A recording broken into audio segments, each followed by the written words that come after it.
ਨਾ ਗਲਮਾ ਛੱਡ ਬਾਹ ਵੇਖਣ ਨਹੀਂ ਸਾਰਾ ਬਾਹ ਵੇਖਣ ਨਹੀਂ ਗਲਮਾ ਛੱਡ ਦੇ ਮੈਂ ਤੈਨੂੰ ਕਹਿਣ ਡਿਆ ਮੈਂ ਨਾ ਇਹਨੂੰ ਸਮਝਾ ਲਓ ਪੂਰਾ ਕਰ ਲੈ ਚਾਬੀ ਚਾਬੀ ਕਿੱਥੇ ਗਿਆ ਦੂਸਰਾ ਗਸ਼ਤੀ ਦਾ ਬੱਚਾ ਰਿਆਸਤ ਆਰਾਮ ਨਾਲ ਗੱਲ ਸੁਣ ਲੋ ਆ ਜਾ ਤਮਾਸ਼ਾ ਬਣਦਾ ਤਮਾਸ਼ਾ ਮੈਨੂੰ ਗੱਲ ਦੱਸਣ ਮੇਰਾ ਗੁਨਾਹ ਦੱਸਣ ਗੱਲ ਦੱਸਣ ਮੈਨੂੰ ਯਾਰ ਬੰਦਾ ਬੁਰਾ ਲੱਗਦਾ ਵਜ੍ਹਾ ਹੁੰਦੀ ਹੈ ਯਾਰ ਇਹ ਭੈਣ ਜਾਨ ਮੈਨੂੰ ਹਸਪਾਂਡੇ ਨੇ ਸਾਲੇ ਹੁਣ ਤੈਨੂੰ ਫੜਿਆ ਪਲੀਜ਼ ਸਾਲੇ ਮੈਂ ਸਾਡੀ ਕੋਈ ਇੱਜ਼ਤ ਨਹੀਂ ਇਹਦੇ ਸਾਲੇ ਉਹਦੀ ਇੱਜ਼ਤ ਤੇਰੀ ਬਜਾ ਠੀਕ ਹੈ ਅਸੀਂ ਇੱਥੇ ਰਹਿੰਦੇ ਆ ਸਾਡਾ ਸਾਰਾ ਇੱਥੇ ਸਾਰਾ ਕੁਝ ਇੱਥੇ ਮੈਨੂੰ ਕੀ ਪਤਾ ਕੀ ਮਾਮਲਾ ਹੋਇਆ ਬੱਚੇ ਸਕੂਲੋਂ ਲੈ ਕੇ ਜਾਣਾ ਕੋਈ ਗੱਲ ਨਹੀਂ ਹੈ ਇੰਜ ਕਿ ਦੱਸਣ ਨਾ ਮੈਨੂੰ ਇਹ ਜੋ ਸਵਾਲ ਜਵਾਬ ਪੁੱਛਣਾ ਯਾਰ ਇੱਕ ਮਿੰਟ ਮੈਂ ਦੱਸਣ ਯਾਰ ਮੈਨੂੰ ਛੱਡੇ ਮੈਂ ਇਹਨੂੰ ਨਹੀਂ ਛੱਡਣਾ ਇੱਥੇ ਛੱਡੇ ਮੈਨੂੰ ਆਖਾ ਭੋਲਾ ਕਰ ਨਹੀਂ ਮੈਂ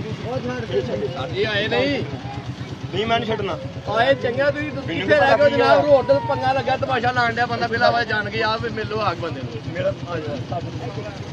ਆ ਗਿਆ ਅੱਲਾ ਜਿਹਨੂੰ ਮਾਰ ਛੱਡ ਮੈਂ ਕੁਦਰ ਵੀ ਇੱਥੇ ਗਲਮਾ ਛੱਡ ਤੇ ਗਲਮਾ ਤੇਰਾ ਮੈਂ ਇਹ ਸਾਲਾ ਮੇਰਾ ਲੱਗਦਾ ਕਿ ਦੀ ਮੱਤਾ ਹੈ ਜਿਹੜਾ ਡੱਕੀ ਦਾ ਬੱਚੇ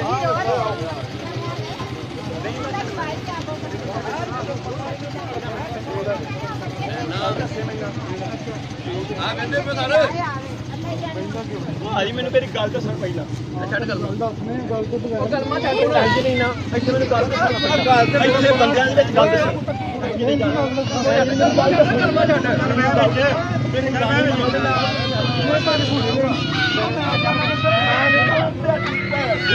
ਗੱਲ ਦੀ ਬਾਤ ਓਏ ਕੀ ਗੱਲ ਦੱਸ ਵਿੱਚ ਬੈਠਾ ਗਲਮਾ ਛੱਡ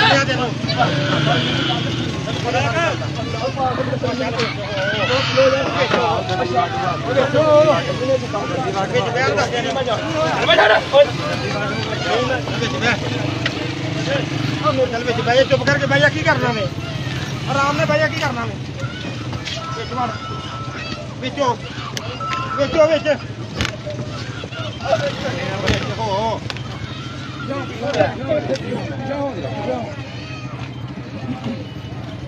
यार